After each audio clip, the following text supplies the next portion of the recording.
Bilaman, hozir sanga ham oson emas. Qanchadan beri mehnat qilasan, kechalar bilan PUBG o'ynab video olib chiqasan. Nazlingda zo'r chiqqan videoing aslida hech qanaqa prosmotr olmaydi. Qayoqdagilar esa qayoqdagi bitta videosini qo'yib 1 million prosmotr va anchagina podpischik bilan sanga baqirib turgani yo'qmaydi. Yoki hayotda olib qaraganda 1000 so'mdan bering akajonlar, iPhone 10 Pro Max kulib qo'ydim. Turzoqon shu bolalarni olib qaragin, srazu ko'tarildi.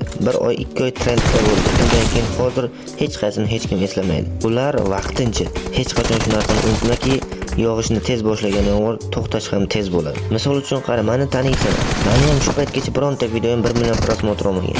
Bir narsaga kelishib olamiz. Hozirdan harakatni boshlaymiz. Bitta normallik kontent topib, o'sha kontent rekka chiqmaguncha qilamiz va oradan vaqtlar o'tgach natijasini bir-birimizga aytamiz. Minimum 1 oy.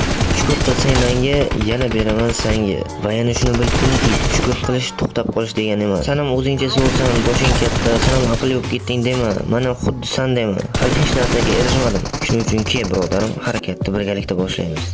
Men seni tanimasam-da chin dildan omad tilayman. Bu aytayotgan gaplarim asli senga motivatsiya emas, bu reja. Sizlar ko'rib